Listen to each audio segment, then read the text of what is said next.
মাত্র 20 টাকায় ফুলের রাজ্য ঘুরে আসলাম। এত এত ফুল আর সবুজের সমারোহ চারিদিকে। আসসালামু আলাইকুম, welcome back to my new blog. আজকে আমি দেখাবো যে আমি 20 টাকায় ফুলের রাজ্য গেলাম। আর সেই ফুলের রাজ্যটা কোথায়? একদম কাছেই উত্তরাঞ্চলের সবচেয়ে বড় পার্ক আর কি, এটাই গ্রিন ভ্যালি, নাটোর লালপুর। তো আজকে আমি পার্ট বাই পার্ট দিচ্ছি। তো আজকে পার্ট 5, এর আগে 4 দিয়েছি, 5। তো 20 টাকায় আমি ফুলের রাজ্য দেখতে গিয়ে দেখতে যেয়ে তোমাদের শুধু আমি ফুলের রাজ্যই না, পুরো লালপুর পার্কটা উপর থেকে যে এত সুন্দর ভিউ আসে কি বলবো। আর এদিকে দেখো হার্ট শেপ, এটা কৃত্রিম, এটাই কৃত্রিম, তাছাড়া সব ফুলই একদম রিয়েল ছিল। আর এই ফুল গাছগুলা কি ফুল আমি নাম জানি না, তোমরা যে জানো আমাকে একটু জানিও প্লিজ। আমি নাম বলতে পারছি না, এগুলার নামটা আসলে আমি ভুলে গেছি, এইটাই আর কি। আর রং বেরঙের এই ফুলই। আর এই যে দেখতেছো এই চূড়ায়, আমি একদম ওই চূড়াতেও উঠবো। আর ওইখান থেকে যে ভিউ এত সুন্দর আসে, পুরো লালপুর পার্কটা দেখা যাবে, আমি তোমাদের দেখাবো। আর এই যে বললাম সবুজের সমারোহ, আশেপাশে সবুজ, আর এদিকে যে গ্রিন ভ্যালি হার্ট শেপ দেয়া, পার্কের নামটা পুরোটাই আর এটার নাম আমি ফুলের রাজ্য, এটা হলো ফ্লাওয়ার ভ্যালিতে আর কি ঢুকছি। এখানে আগে টাকা নিত না, এখন 20 টাকা নেয় এই ভিতরে প্রবেশ করতে। আর এই যে আমি যে চূড়াটা দেখতে পারছো দূর থেকে, আমি সেই চূড়াটাই উঠতেছি এখন। এরকম সিঁড়িটাও আলপনা করা আর রং করা।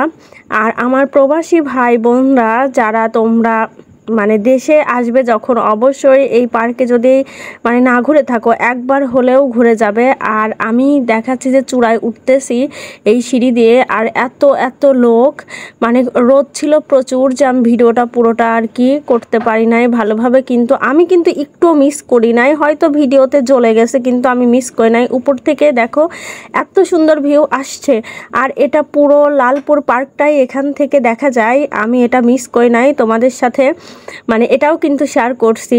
আর এই 20 টাকায় যে ফুলের রাজ্য, যে পয়সা উসুল আর কি, এত সুন্দর ভিউ আসছে। আকাশটার সাথে মনে হচ্ছে দূরে ওই পাহাড়ের সাথে আকাশ মিশে গেছে, তাই না? আর এদিকে ভাইয়ারাও ওখানে যে টাইম পাস করতেছে, যে যার মতো ছবি তোলায় ব্যস্ত। এদিকে তোমাদের কিন্তু আমি পুরোটা দেখিয়েছি বা নিচ থেকে দেখাচ্ছি। দেখো ফুল আর ফুল, শুধু এগুলো সব বাস্তব, রিয়েল, কোনো কৃত্রিম না। শুধু এই ফুলের রাজ্যে আমি ওই হার্ট শেপ যেটা, ওই গাছটাই শুধু কৃত্রিম ছিল, ওই ফুল হার্ট শেপগুলা, তাছাড়া কোনোটাই কৃত্রিম ছিল না, সবই বাস্তব ফুল। এই ফুলগুলা আমি নাম জানি না, এই আর কি, নাম ভুলে গেছি। আর এখানে দেখো, এখানেও সেই একই ফুল, কি সুন্দর ডিজাইন করে করে লাগানো গাছগুলা, ফুল গাছগুলা। আর এখানে যে যার মতো ফটোশ্যুট করায় ব্যস্ত, ছবি ওঠায় ব্যস্ত। পরিবেশটা এত ভালো লাগতেছিল, মন ভালো হয়ে যাওয়ার মতো পরিবেশ। পয়সা উসুল হয়ে যাবে এই পার্কে আসলে, এই ফুলের রাজ্যে ঢুকলেই মন ভালো হয়ে যাবে। আর ফুল কার না ভালো লাগে? আমার তো মনে হয় ফুল প্রেমিক, ফুল পছন্দ করে না এমন মানুষ পাওয়াই যাবে না। আর এত এত সুন্দর, কি বলবো, সামনে আরও বেশি সুন্দর। বললাম তো দিনের এত রোদ ছিল, যে রোদের কারণে আমি ভালোভাবে তোমাদেরকে বোঝাতে পারছি কি না জানি না। আর এদিকে সবুজের এটা কি ঘাস নাকি, এরকম ডিজাইন করা, মাঝখানে এরকম ফুল, এত এত ভালো লাগতেছিল।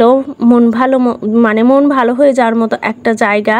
আর এখানেও ফাউন্টেন ছিল হাতির মুখ দিয়ে, এটা হলো পানির ফোয়ারা, ফাউন্টেইন, যেটা মূর্তি ছিল। আর এদিকে এই যে ঘাস দিয়ে বিভিন্ন ডিজাইন করা সবুজ, এই যে হাতির বাচ্চা, মা বাবা বাচ্চা কাচ্চা সহ মনে হয়। তো হাতিকেও কেউ ছাড়ছে না আর কি, এখানে লিখে আছে হাতির উপর উঠা নিষেধ। আর এদিকে দেখো এই যে সবুজ গোল চত্বর, চতুর্ভুজ টাইপের।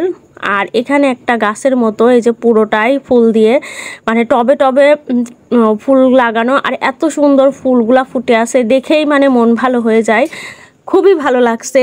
এই লালপুর পার্কের এটা একটা আকর্ষণীয় বলতে পারো, অন্যরকম আকর্ষণ। তো এটা নিয়ে আমি আলাদাই ভ্লগ করছি, যেন এই ভ্লগের কোনো কিছুই বাদ না যায়, যে আপু ভাইয়ারা এই ফুলের রাজ্য যায় নাই, একবার হলেও এই ফুলের রাজ্য যাওয়ার জন্য লালপুর পার্কে যে ঘুরে আসবে, কারণ এত সুন্দর। এটা যে দেখো নাই মিস করবে। আমার খুবই ভালো লাগতেছিল। এখানে আবার একটা মূর্তি, স্ট্যাচু বই পড়তেছে, আর হার্ট শেপ। আর আরেক সাইডে আছে ফুলের রাজ্যেই দেখো এরকম লাইন বাই লাইন। আর আমি তো এখন হলো মানে নেমে আসতেছি। তো আমি আবার কি করছি যে ডাইনোসরের মানে একদম ডাইনোসরের ভিতর দিয়ে বের হতে হবে আমি বুঝতে পারি নাই। আমি আর কি আবার যেদিক দিয়ে আসছিলাম ঢুকছিলাম পার্কে সেইখানেই আমি মানে ওই দিকেই যাচ্ছিলাম। তো আমাকে বললো এই দিক দিয়ে বের হওয়া যাবে না। তো এখন আমি বের হয়ে যাব। আর এই যে ডাইনোসর, এটা তো ডাইনোসরই বলে তাই না? তো এর ভিতর দিয়েই বের হব। দেখো এই যে ফাঁকা দেখতেই পাচ্ছ। আর আমার এই তোমাদের সাথে মানে ভিডিওটা ভ্লগটা দেখতে দেখতে পুরো পার্কটাই কিন্তু আমি দেখিয়ে দিলাম। বাহির এই তো যাচ্ছি, দেখো ভিতরে লাইট আছে ছোট ছোট। আর এখানে এই যে মানে ওই ভিতর দিয়ে এখন বের হয়ে যাচ্ছি। এদিকে দেখো কত লোকজন। আর এই ডাইনোসরের মুখ দিয়ে বের হয়ে গেলাম। আর এদিকে আবার আমার কাজিনরা তারা আবার একটু ফটোশ্যুট করছে আর কি, যে মুখের ভিতর একটু ফটোশ্যুট করব। তো আমি বললাম আচ্ছা। তো আমরা ভালোই মজা করছি, দিনটা খুবই ভালো কাটছে। আর তোমরা আমার এই ব্লগটা দেখো, শেয়ার দিও। আর এখানে যারা এখনও আসো নাই অবশ্যই আসবে। প্রবাসী ভাই বোনদের কাছে আমার রিকোয়েস্ট, তোমরা আসলে এই দেশে বাংলাদেশে এত সুন্দর উত্তরাঞ্চলে একটা পার্ক আছে যেটা অনেকেই জানে না, আবার অনেকে জানেও। আর এই ফুলের রাজ্য যে এতটা সুন্দর কি বলবো।